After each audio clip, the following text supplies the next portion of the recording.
Good morning. Can everybody see and hear me? Yes, we had a session last week or the week before, Gabrielle, I remember. Cool.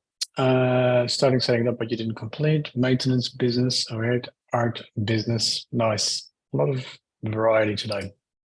Online retail, cool. All right, so Google My Business. Technically, one of the reasons I love this is Google is obviously search, and search means that people that are using Google as a search engine are typically ready to buy something, or they're at the consideration phase. Typically in marketing, you'll have like the unaware, problem aware, solution aware, consideration, and conversion. And compared to social media, for example, where a lot of people, you get a lot of ads in your feed, that might not be relevant at the time for you. However, Google is plumbing business. Yeah, cool. So Google is obviously people looking for a solution or at least in the research phase. So the traffic that comes through Google is typically better converting, better quality than anything else. Now, to get onto Google, for example, plumbing business, I'm going to use that as an example. So I've looked for a plumber near me. Typically, let's say I've got a leak and I need a plumber. What happens is I'll search for a plumber near me. Three ways to get onto the first page of Google. So the first one is obviously Google Ads. So this is pay to play. You can run ads within a matter of hours and start getting clicks that way. Second part here is what we're talking about today is the Google My Business section. As you can see, that's prominent. It's just beneath the ad section. And then the third way to get onto Google's homepage is obviously with the organic results, so SEO. Now, a few big differences. Like I said, Google Ads, they can work great, but you're going to have to pay for it, right? So depending on how competitive your market is, your industry, clicks can range between $1 per click to I've done accounts for lawyers and insurance people easily over $100 per click, because obviously the margins are much bigger there. People are willing to pay for getting that click through. Now, SEO underneath here, this is typically the old-fashioned way of getting onto Google and hiring an SEO agency, specialist, freelancer. And they would do a few things. They would make sure that technically the website is going to be sound. Your content is going to be up to scratch in terms of making sure that it actually resonates with the people that are looking for solutions on Google. And then the third thing is link building. This can be quite time and cost intensive, as in you're not going to get ranked on the first page in one day. Typically, we see results between 3 and 6 months, depending on your, once again, competition level in the field or in your area.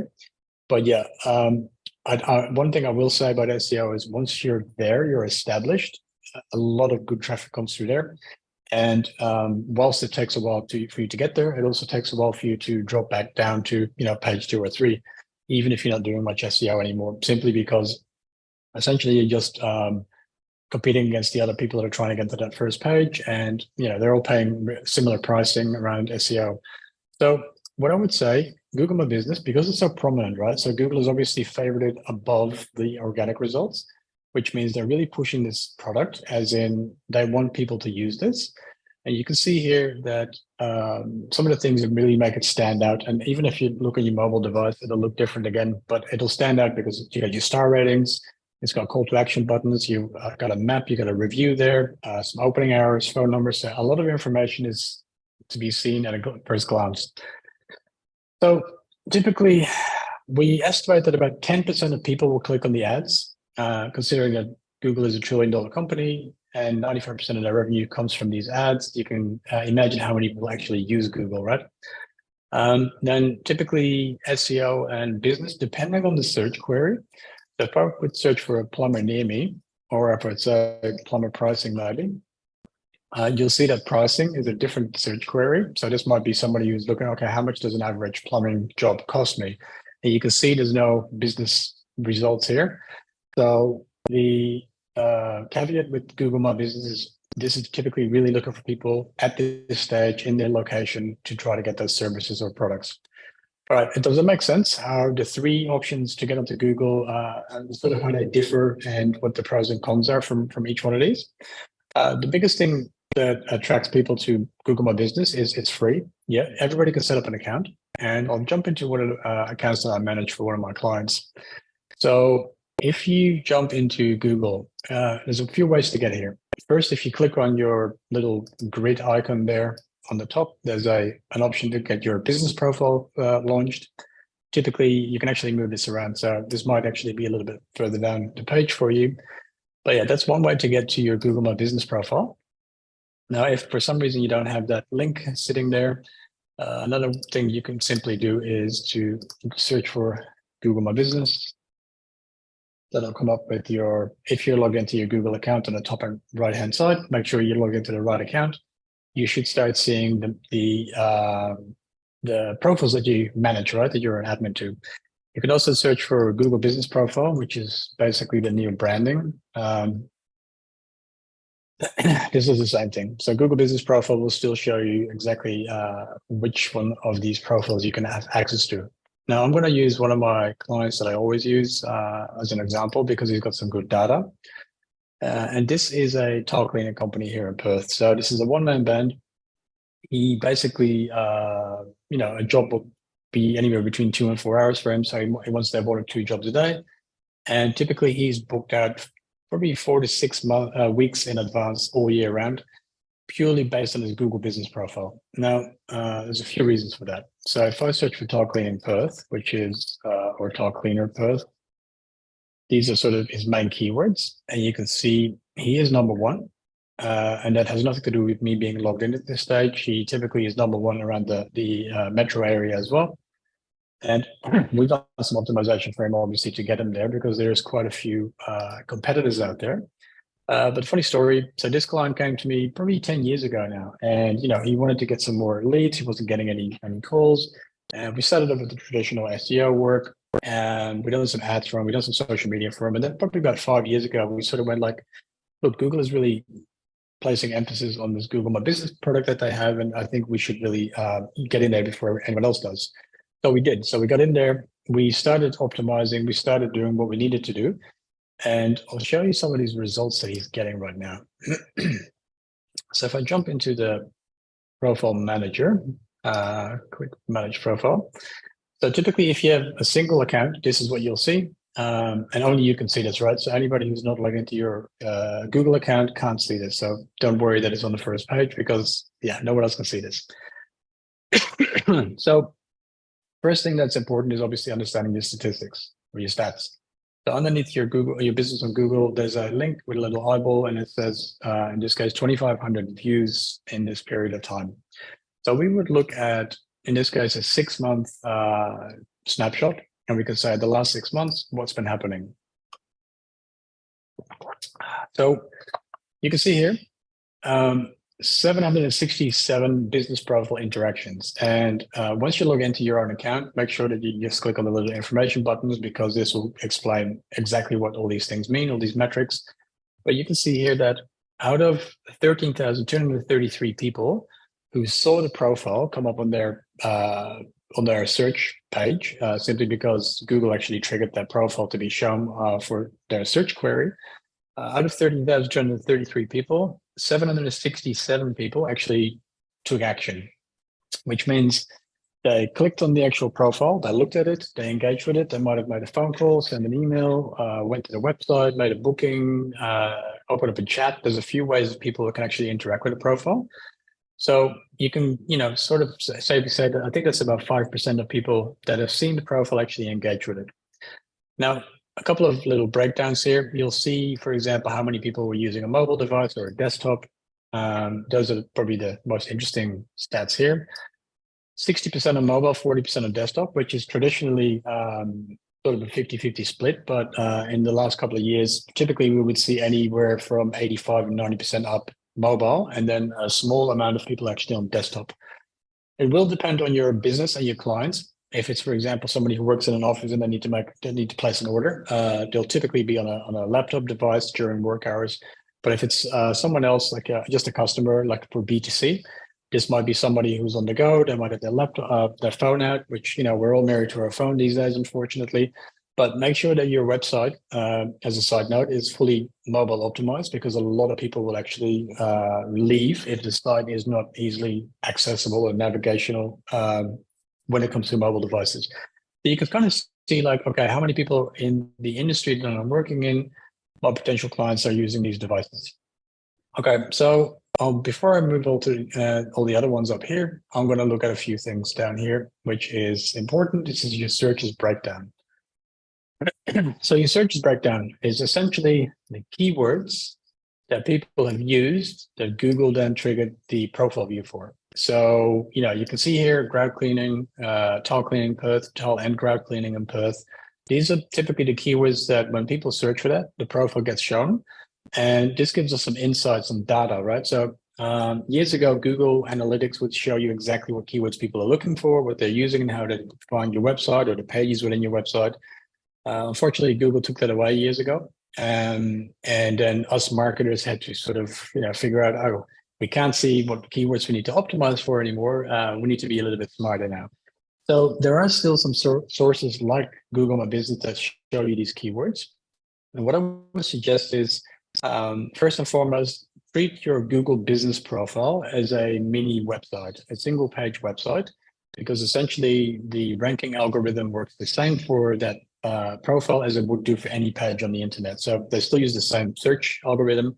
And it means that the better your profile has been put together, the better your keywords are, the better the link stemming and that kind of stuff is, the better your ranking is going to be.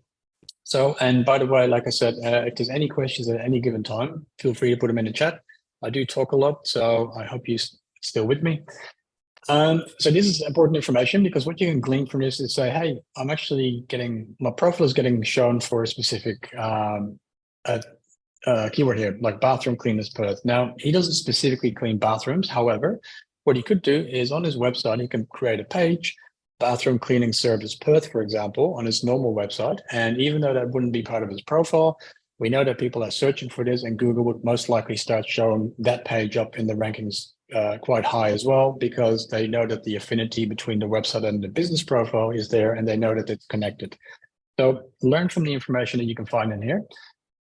You'll also find sometimes, if you scroll down, some random keywords that for some reason Google thinks you're relevant for. So this might give you some new insights or opportunities to say, hey, I'm actually not selling this type of product, but people are finding me for it, so I might as well try and start selling this as well. Crown Customs, is it best to use these search terms in your website and Google paid ads? Yes, I wouldn't say best. Definitely recommend it though. And you're always testing, right? So when you're using keywords, the biggest thing is to understand, you need to have a baseline of, okay, where am I currently ranking? What's the search keyword search volume that people are actually using this keyword for?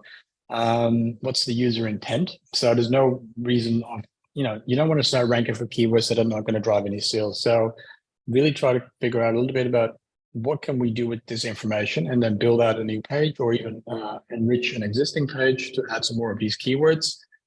So keep that in mind. I've got a Q&A here as well. Does the search breakdown only show if the business has been running for a while? It will only start showing if people have started seeing your profile. So if there's no data, it means that your profile likely has not been triggered that many times. And yeah, it could take a little while before that starts kicking in. But I'll get to how to sort of speed that up in a bit. So do the keywords make sense that you can actually get some good data from here that will help you with your other marketing as well? And then obviously it goes down in a sense from the highest volume to anything that's less than 15. So yeah, this is a great sort of source to tap into if you want to have some information. I would use these keywords depending on the keyword. I would say, for example, the bathroom cleaning one that we saw in here. I would have an entire page dedicated to say, hey, we also clean bathrooms, and this is our bathroom cleaning service. These are typically the prices that we charge and how quick it is, and whatever sort of information you would have. So keywords, understand that a keyword needs to be part of a bigger thing. So it's not just trying to rank for that keyword, but the entire content and copy and text around that needs to be obviously related. Because what you're trying to do as an end goal is to try and get somebody from Google to find that page and then take action, which would be get a quote, fill in an inquiry form, make a phone call, whatever it might be. So keep that in mind. So your keyword really is about, okay, what do I want to get found for? And then what do I provide these people? What do I give these people? I'm just going to say that's answered live, done. Yeah. All right, cool. So if that makes sense, I'm just going to jump to the next sections here. And the first one here is obviously your, no, sorry, we're still actually in the Insights tab. Okay. So we've looked at the keywords. We understand sort of what sort of devices people are using. We see roughly how many interactions we're getting. The next one up here is phone calls. Now, a phone call is essentially, if I search for this profile again, so Tarquin in Perth, I can't type today.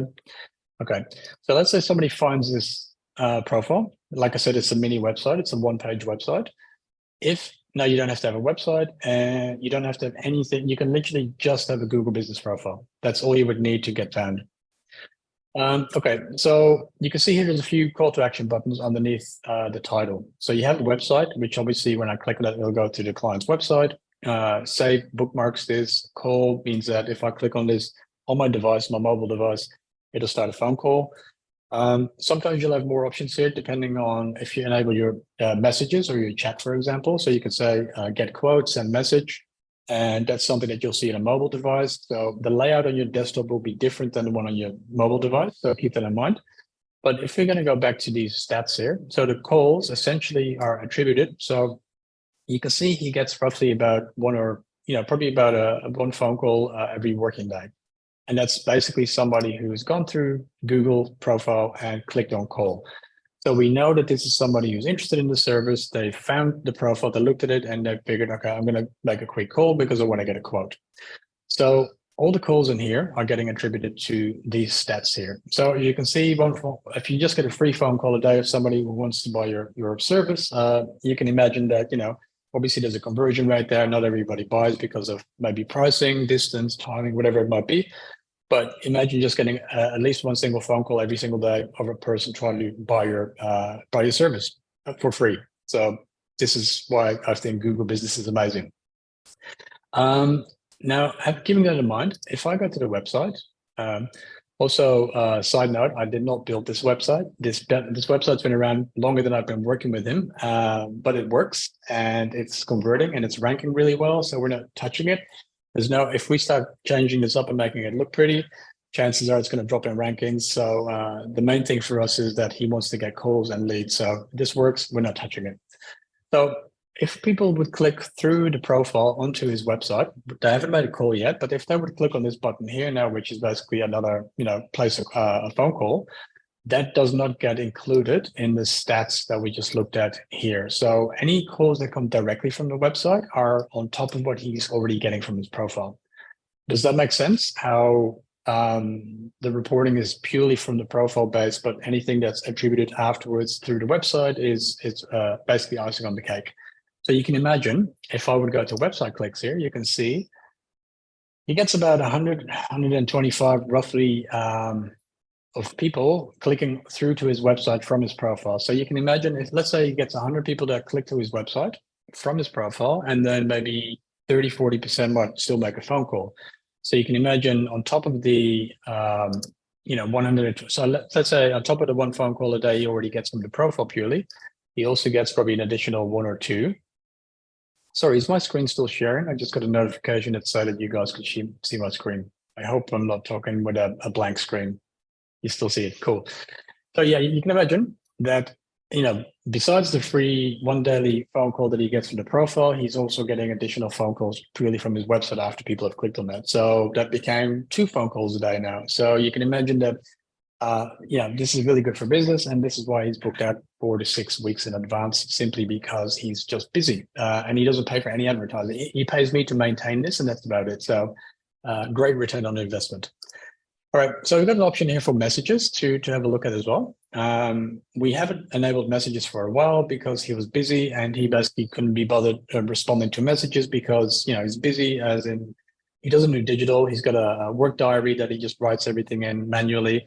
He likes to be on the call with somebody to give him a quote right there and then. Reason we've re-enabled this is, I'll show you in a second. So Essentially, it doesn't cost him any time, but it gives the client or the potential prospect or lead an opportunity to still open up a line of communication with him.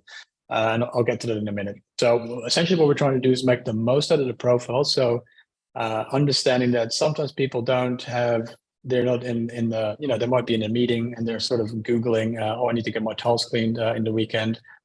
They can't just, get out of the meeting and place the phone call. So they might send a quick message or an email or click through the website, whatever it might be. So we want to give people multiple options to reach out, right? So if I can only make a phone call, but I can't reach the business any other way, I'm probably going to bounce out and try to find someone else that I can actually message at that stage. So we enable every single line of communication. And you can see here that, it takes him about 4 hours and 22 minutes to respond. So typically, because a job for him will be 2 to 4 hours, he might get a message just when he got started with the job. He doesn't put his tools down to answer the call or the message. He basically just looks at it once he's finished. But what we've done with him is, if I go into the messages section here, we set up an automated response, right? And the automated response basically captures people. So what I mean by that is, if I go to my chat settings, the chat is obviously on. So once that's switched on, if I go to my mobile device and I would share my screen there, you can see that there's a button that says send message or get quote on his profile. You can't see it on the desktop, but it will definitely show up on mobile. Now, you can see here, send read receipt. So we know that if I turn that on, people know that if I don't respond in promptly, like a few minutes or even an hour or so, and they actually know, oh, he has not seen the message because like the little blue checkbox is not on yet. So people are more forgiving that way. And at least they know that, okay, he hasn't seen it yet, so I'm just going to wait. But the welcome message that we have is very basic. And this means that if somebody sends a message, they automatically get this reply, hey, the best way to reach me at the moment is to call me on this number if you're looking for a quote. Yeah, I'll get to the chat settings in a second. So essentially what happens is, on the mobile device, this number here will become clickable, and then people can basically say, okay, I'm going to place a phone call, or I'm going to tap it and I'm going to send them a text message. So we don't leave them hanging. We give them a step to move forward, right? Now, he might be online at that stage when they message and he can reply straight away, but typically there's going to be a few hours in between, simply because he's a one-man band and, he's either got to do work or sales, and he can't do both at the same time. Now, if you don't have chat enabled, you're going to miss out on a lot of people. Otherwise, that would basically, like I said, just bounce out because they can't get in touch with you. So I like to open up all lines of communication, and just keep in mind that conversion rates will be different, right? So if somebody is urgently looking for a quote, and even though he's given them the option to call, he might not be able to get there in time. But some people will actually go, yeah, that's fine. I can wait for a little while, or I just send them a message. I'm not in a hurry. So we do capture additional leads just purely by having this automated system. Now, there's another option here in the chat specific, which is the frequently asked question responses. And we haven't really used any of these because, once again, the profile is number one. Like we don't make any changes to his profile at this stage, because anything we do, there's no benefit anymore for us. We're ranking as high as we can. So typically, you might be in a store in a shopping mall, for example, and somebody might want to come and pick and collect an item that they just purchased, like a click and collect, and they're not quite sure where the store is. So the question might be, where are you located in the shopping center? We can have an automatic response. Hey, we are in between Coles and JB Hi-Fi, or whatever it might be, and because people typically know where the big stores are, and then they know that, oh yeah, I know which sort of angle or which area of the shopping center they are. Now, because we can actually use this, once again, this all becomes part of the mini site, as I said, and for SEO keywords and that kind of stuff, you could have keywords in here, and you can add your own questions, right? So you can have your questions that clients would typically ask you, but you can also say, for example, I'm going to add in a question in this case. Hey, do you guys clean bathroom tiles and shower not curtains? What are they called? Shower doors? I forgot what their name is. But essentially, those are typical keywords we can put in here, and Google will pick up the fact that, hey, we're actually talking about screen. Thank you. So shower screens. So we can have glass shower screens, for example, as a keyword in there. So do you guys also clean shower screens? And then we can say, yes, we do. No, we don't. Regardless of what we would answer there, the keywords are now part of the profile, and Google will look at it and go, hey, they are mentioning shower screen cleaning. So we potentially want to start showing this profile for that. So be a little bit smart about this and understand, not only do you want to help your clients, these are only the answers they get directly in the chat, by the way. So once they've opened the chat, the responses here are, where you're located, are you open on a Saturday until 4 o'clock? Do you do delivery? Whatever sort of things people ask you, just put the answers in here, because typically, if somebody has a specific question and you can give them the answer straight away, you don't even have to talk to them, right? So if you give them a positive answer and they're getting what they were looking for, they will reach out to you to actually get the transaction done. If you say, sorry, we don't do these things at the moment, or this service is no longer available, then they're not going to waste your time. You don't have to respond to them. It's already taken care of. So as you can see, automation in this case is great because it'll save you a lot of time, but it also keeps your potential clients happy. To get into the chat, there will be a messages section up here. Typically, I've seen a few profiles that don't have the chat option there. Not 100% sure why. By the way, if you click on the top right-hand side with the 3 dots, if you're stuck, use the help and support. And typically, this is where you fill out a form for Google and they'll give you some answers. And if you don't have what you needed, you can literally just click on the contact us button here. And then you can say, hey, Google, this profile here, here's my question. And then based on your question, they're going to give you some answers. And if they still can't help you, you can actually reach out to a real person. So definitely use that instead of trying to figure it out for yourself. Let me just have a drink of water.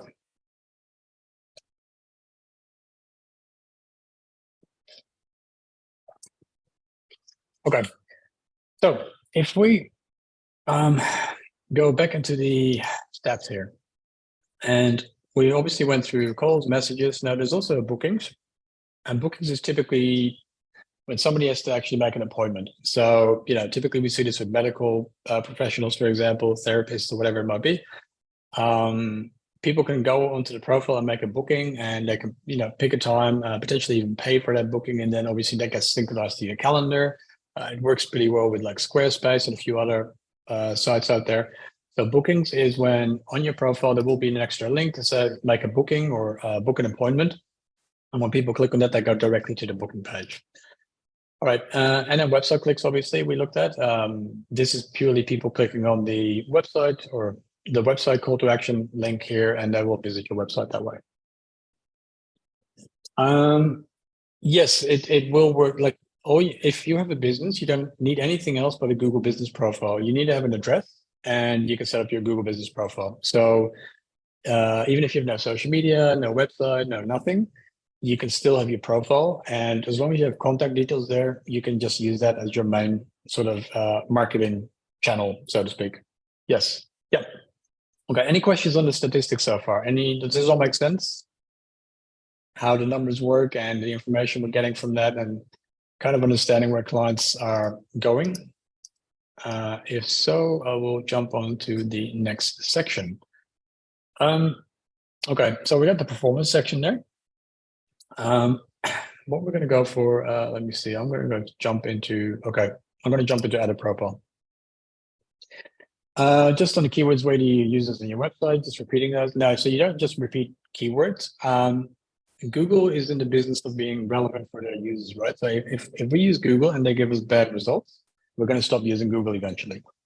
And what Google is trying to do is emulate human behavior. And that means that if I'm asking a question on Google, I'm trying to find an answer. If I find a page that is full of keywords that are just getting repeated and stuff, I'm going to go, nah, this is crap. This is not what I wanted. I'm going to leave and I'm going to try something else.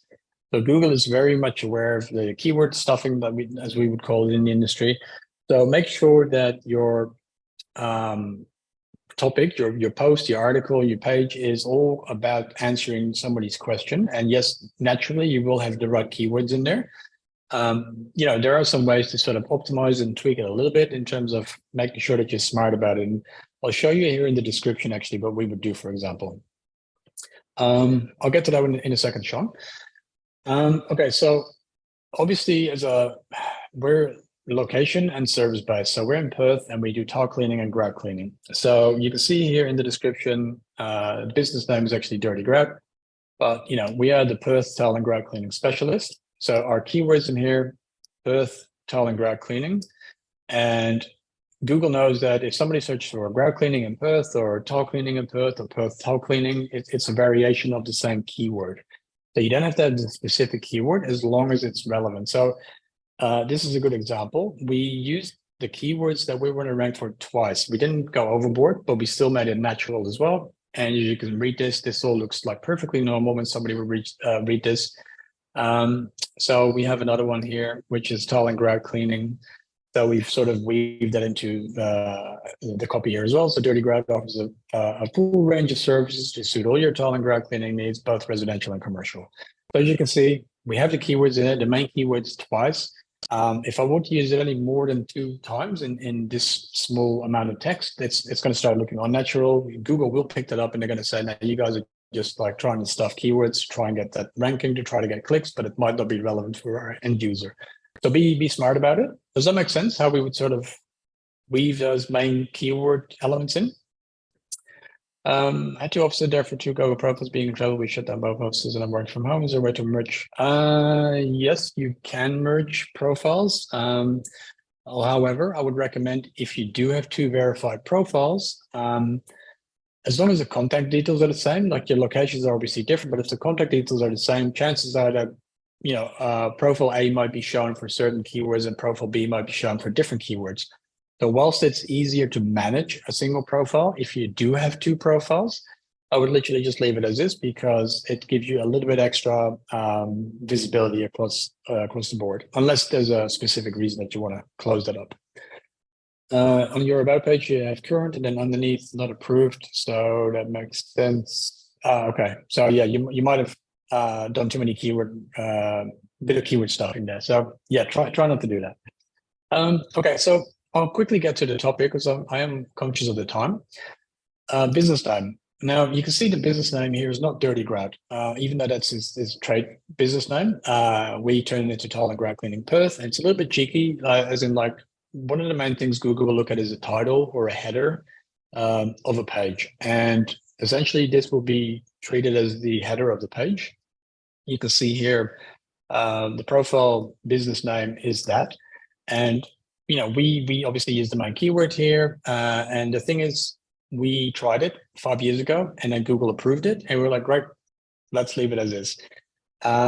Sometimes you'll find that if you try to change it into something too many keywords, Google will actually say, no, sorry, we can't change this for you.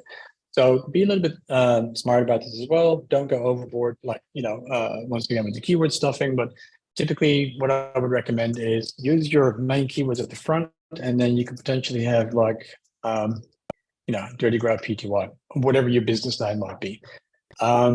Once again, in this case, we're not changing anything at this profile because it is ranked #1. So any change you make might be detrimental. But that's typically what I would do. Service location and then your brand name behind it. Google will read from left to right, top to bottom, just like we do. And typically indicators of what a page is about are at the very beginning of a document. So keep that in mind.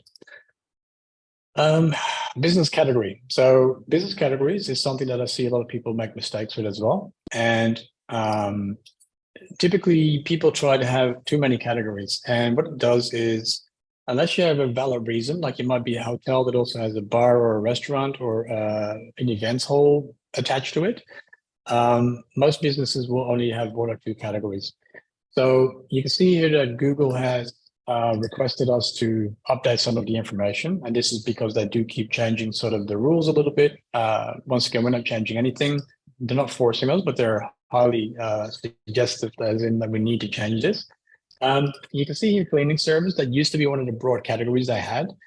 They've since changed that. So if I start typing cleaning or clean, you're going to start getting a lot of suggestions. Okay, would you be a house cleaning service or a dry cleaner or a window cleaning service? In our case, there is no tile or grout cleaning or bathroom cleaner. So we keep the category cleaning service, which was the original category that they had available. But if we start changing that, once again, that's only going to negatively impact our ranking. Deborah, what if I work online or physical office? How does that show up on Google? You can hide your address. You can have your service area enabled to say I service clients in this area, this region, but you don't have to show your address. There's a little sliding button that you can basically use. Is there a way to be able to include a second address? Ideally, you just set up another account. If you have a second address, just get that verified as well. And like I just said before, the more profiles you might have available to you, the better, because you're basically going to get more visibility. Okay, so that's your category, and don't go overboard. I would always say stick with 2 maximum, because the more categories you add, the more further you dilute the focus. And if somebody is trying to rank for emergency plumber or plumbing services, but you're also doing electrical stuff, air conditioning stuff, whatever it might be, Google is going to go, oh, this is a little bit of an all-rounder, but these guys are specialists because they're only saying we only do this one thing. And chances are that you're going to rank better as a specialist rather than a generalist, if that makes sense. So don't go overboard with your services, or your categories. Services is a different thing, but don't go overboard with your category. I would say 2 top or 2 core categories, and stick with those. Then we just quickly touched on the description, and the description will show up a little bit down the page here, which is the from section. And this is, as you can see, what we just wrote about. And this is where we have some of these keywords implemented. Make sure that it's not spammy. It'll tell people exactly who you are. Give them some pointers like, we're family owned, been around for more than 10 years, we're professional, we're trained, etc. So can you please confirm we're a business name? Yep. If somebody finds your searches for your keyword, in this case, tile cleaning Perth, you can see that the title of my listing is the keyword, the main keyword, as does Wizard Carpet down here. They've done something similar where they've done tile and grout cleaning Perth. Funnily enough, we started noticing that more and more of these businesses are doing the same thing as what we did 5 years ago. So they're all adding their keywords in there now, but we were one of the first movers. So yeah, quite funny. I had to see how people copy and do the same, try to do the same thing. So this is basically like a little bit of an elevator pitch. And this is when somebody is making consideration, right? So they're going to your profile and they're going to go, right, so I can see that you're 15 years plus in business. I can see some photos. I can see obviously your review, which is important. But if I'm not convinced yet, I kind of want to read this a little bit as well. Okay. And if there's a value here, okay, it's a family-owned business. Great. I have all respect for small business and family-owned businesses. I want to work with a family-owned business versus maybe a franchisee, maybe, for example, even though they're family-owned as well. But people typically will look in this section to say, okay, what else do these guys have that would make me decide to reach out to them? So yeah, use it to your advantage, and you get 750 characters. So try to make the most of that. Okay, opening date. This is important because if you've been around for a while, now this only recently ticked over, I think a week ago. This used to say, what is it? Yeah, so this used to say 10 years in business. So what Google basically does is they give it brackets, right? You're 1 year in business, 2 years, 3 years in business, but that becomes 5 plus, 10 plus, 15 plus. And obviously because he started in 2008 in January 20th, I think. Last week, this was showing up as 10 plus years in business, but now he's done 15 plus years in business.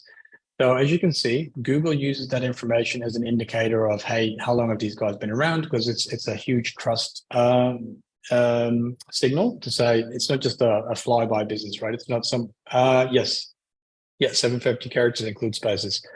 So this is not just a business that's been open for a year. These guys have been around for a long time. So that's an additional factor for somebody to decide whether they're going to click on your profile or if they're going to go somewhere else.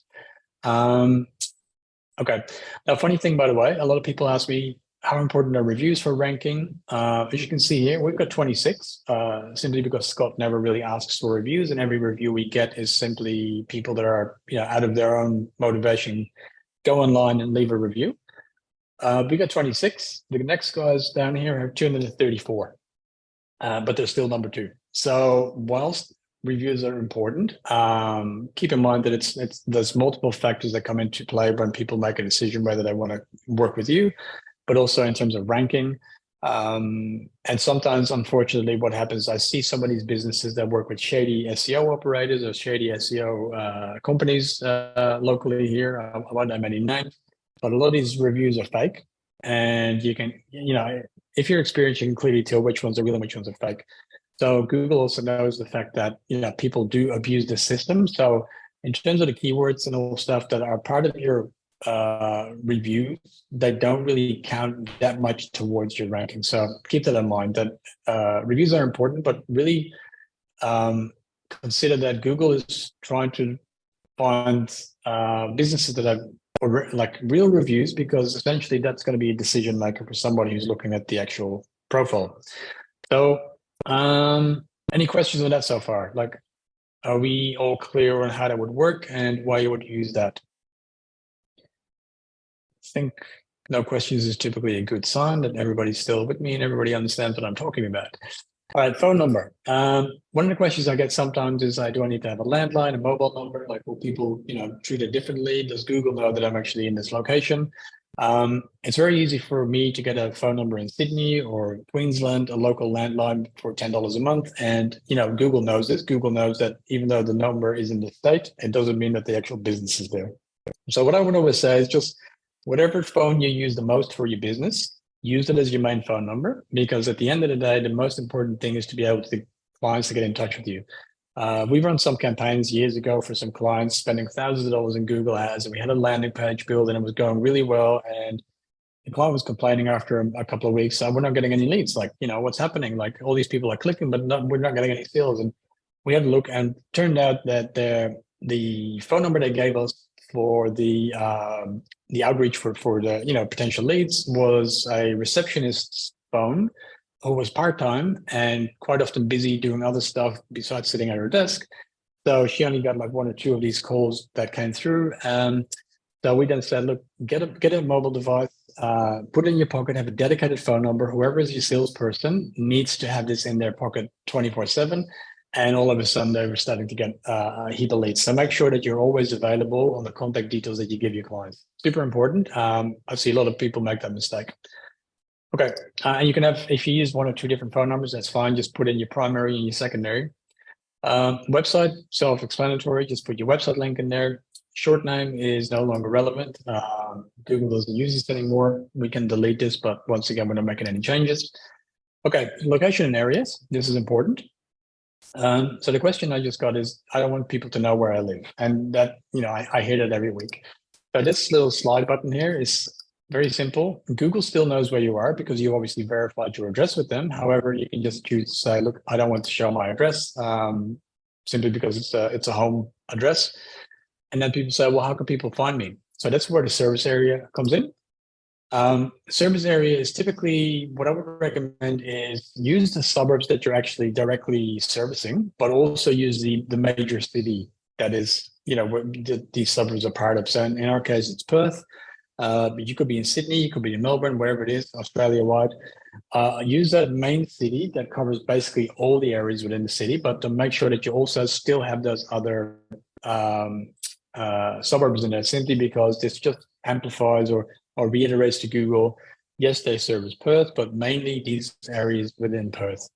Because if I were to look for tile cleaning near me, I'm on the other side at the moment. I'm at the office in Joondalup at the moment, and his listing will not show up for me because Google can see where I am. Oh, you're in Joondalup, a little bit further away from Perth, definitely further away from Serpentine, Jarrahdale, etc. So they're not going to show him number one.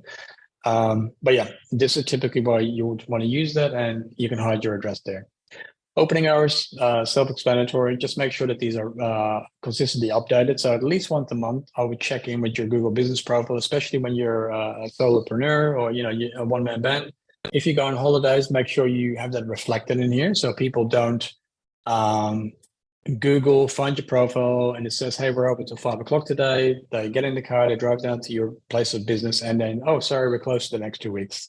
People just get annoyed at that, and it might attract bad reviews. Your business is online, Google, Australia-wide, Eastern States. No, it won't. You can basically have your profile page and then have Australia as your main service location, or you can then say even in Eastern States, pick the cities in where you service your clients. Yeah, so opening hours is important. You don't want to attract bad reviews. Then the rest of this is really not that relevant. It kind of changes from time to time depending on what's trending in the news. So when there was COVID, there was a lot of options here to say maximum 3 people at the same time allowed in store, mask required, vaccinations required, whatever it might be. These things would show up here. So if something happens again like COVID and it gets big in the news, chances are that you have some options down here. All right, does that all make sense? How you would sort of fill that out and really make the most of it in terms of your description, your title, your business title, make sure that your service areas are set up correctly. Messages we sort of covered before. So within messages, once again, I'll show you quickly what that would look like if somebody actually fills out a message.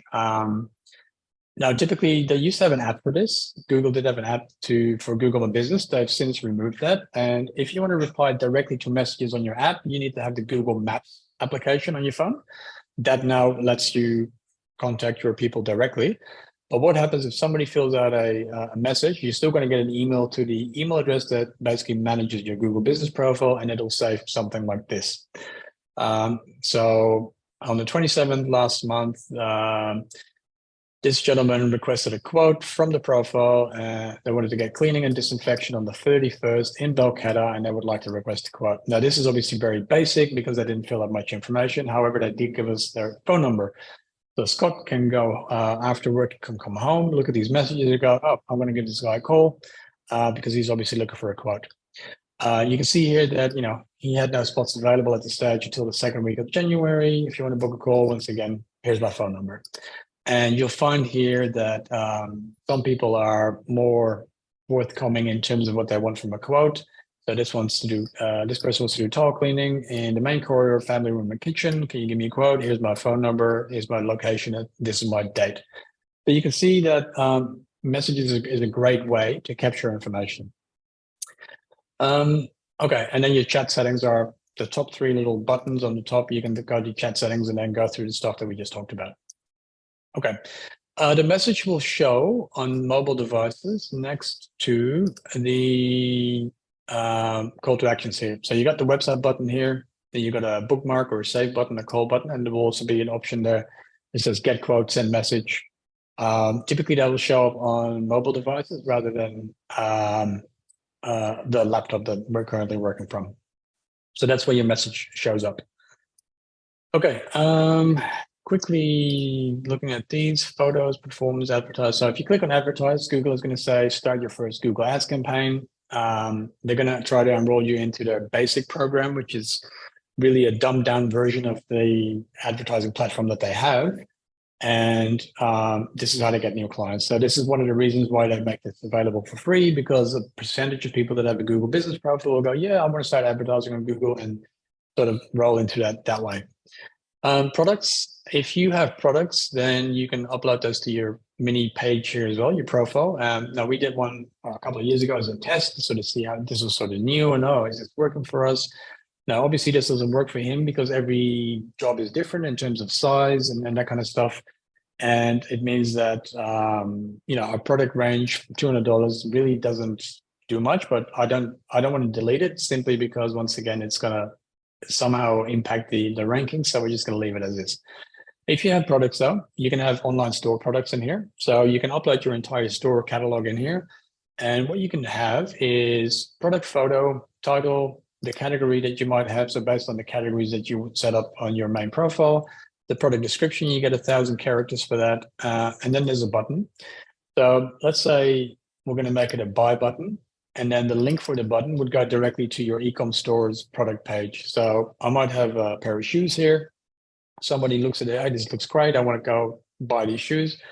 They click on the post, and what happens is they will get directed immediately to the product page on your website without having to go, try and find out where that product sits.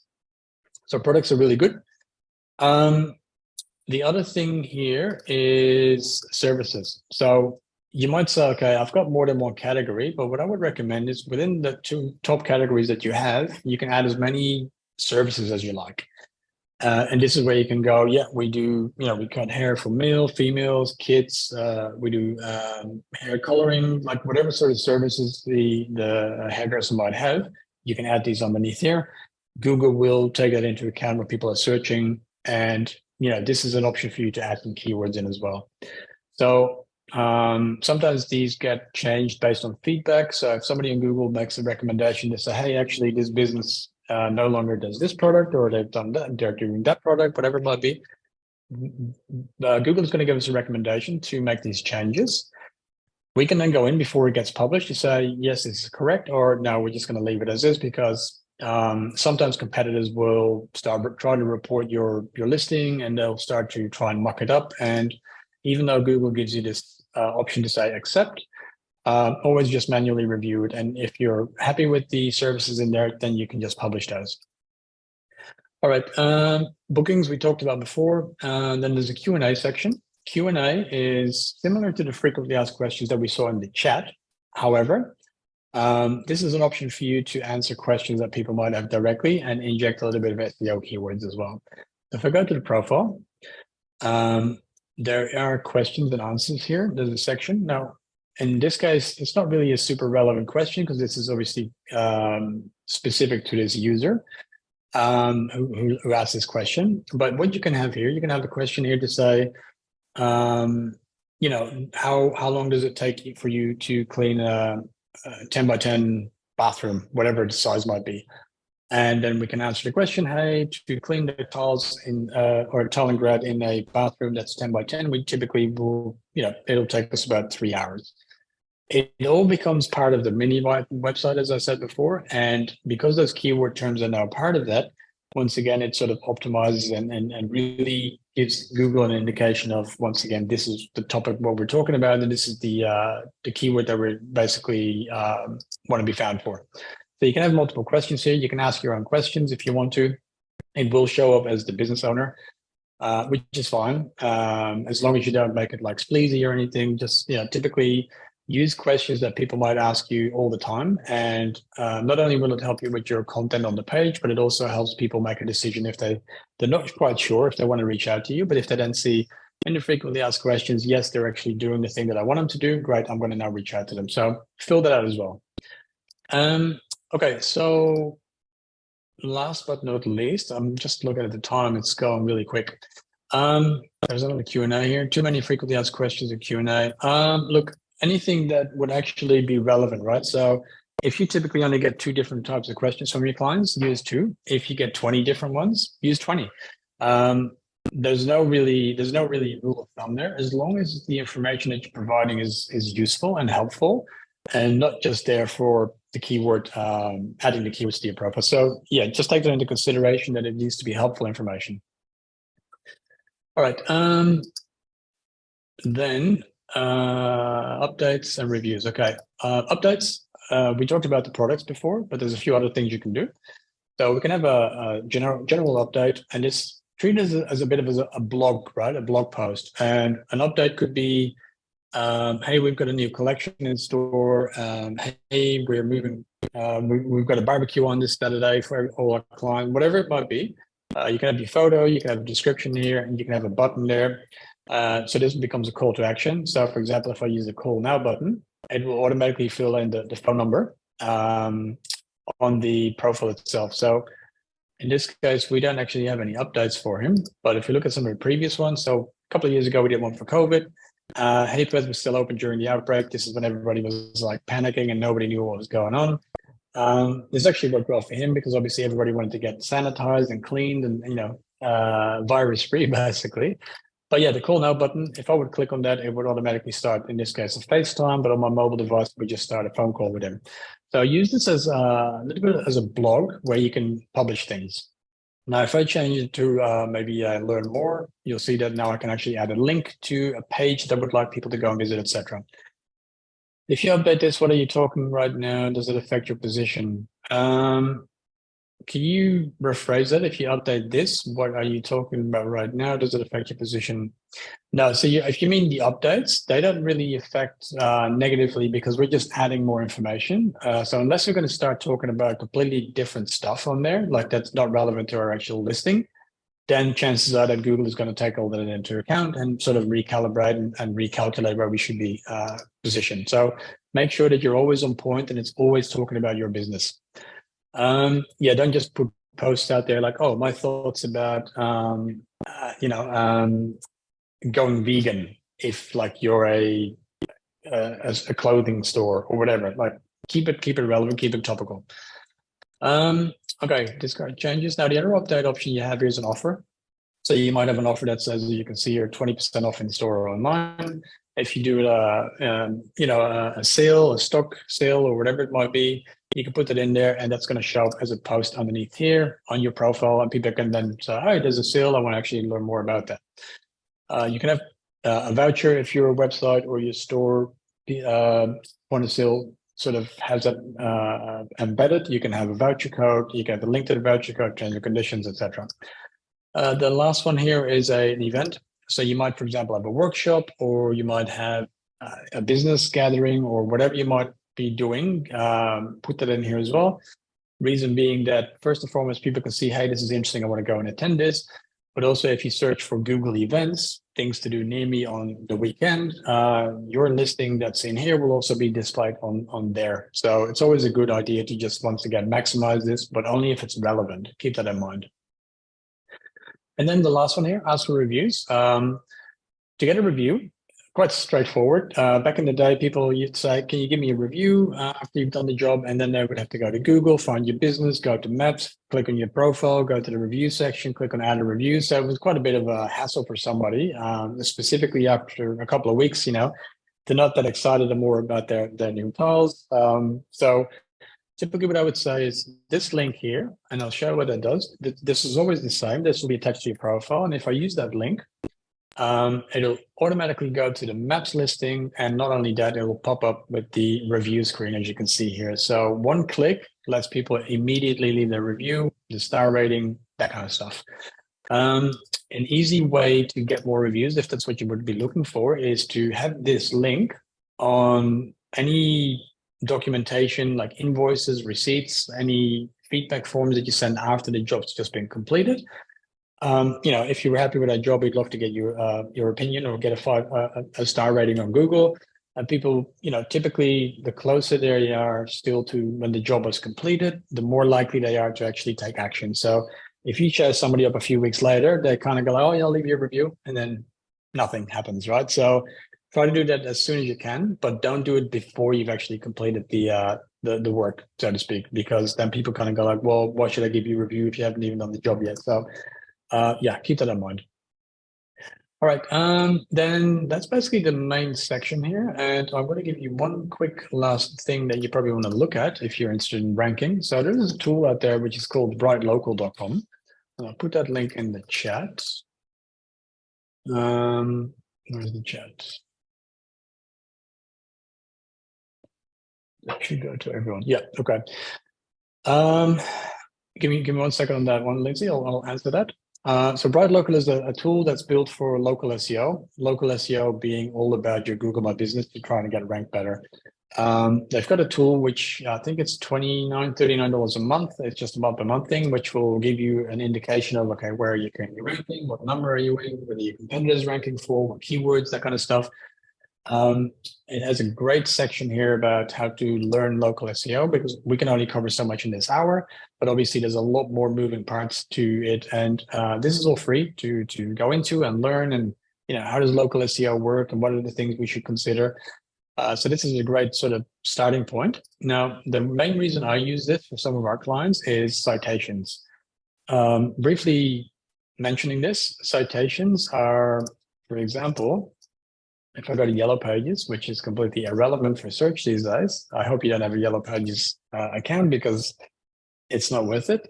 However, if I would look for tile cleaning earth, maybe, what I'll find is that these are all listings, right? And essentially a business listing will have a few things. And the main things Google will look at is what's called NAP, which is your name, your address, and your phone number, NAP.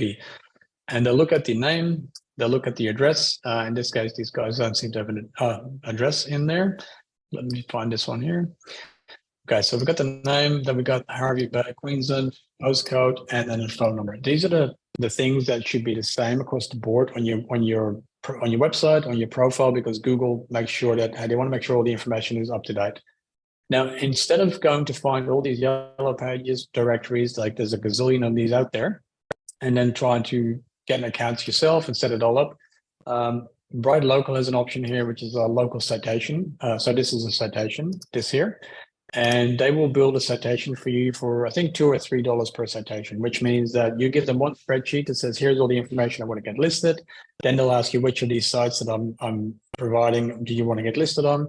They will then manually go put all those listings out there on a separate email address. You get full access to everything, and those citations will get built for you. So you can imagine for $2 or $3 per citation, it's pretty much a no-brainer. And if you sort of start building these, even if you start with 10 a month, 50 a month, whatever it might be, this will impact your ranking, because Google, the more of these sources Google will find online, basically the more trustworthiness that gets pushed into your profile and the higher you start ranking. So highly recommended to use this. All right, we're a little bit over time now. Just on reviews, we had a large number of reviews, and now only 2 are showing, both negative. I'd have to look at that probably, Lindsay. I'm not 100% sure. If you want to email me, Bob at Business Station. I'll put my email address in here. I can have a look at that for you if you like. Yeah, sometimes Google business profiles, there are some glitches every now and again, and it's easier for me to just have a look to see, okay, what I believe might be the issue there. But any questions? Like, we've gone through the hour really quickly, and I haven't had that many questions. I hope everybody understands what we talked about today, and that you can see the value that Google My Business can provide for any business. Are there any questions? You're welcome, Julie. You're welcome. I do these, by the way, every week. They're typically quite similar. So if you've done one, then I wouldn't sit down for another one unless you have specific more questions. Everything was explained very well. You're very welcome. Yes, there is a lot of stuff to look into for sure. And feel free, like the email address I just put in there. If any of you have any questions, just drop me a line and I see if I can help you. Yes, this recording should be online in a couple of days. I believe it gets published to our YouTube channel. So keep an eye on that as well. You're welcome. I hope everybody has a great Tuesday. And yes, I do this once a week, but I also do I do Facebook advertising stuff as well. So if you're interested in learning more about how to run Facebook ads for your business, then tune in again next Tuesday at 10 o'clock as well. You can find it on the events page on Business Station if you want to register. All right, you're welcome. Have a great day, and I'll catch you in the next one.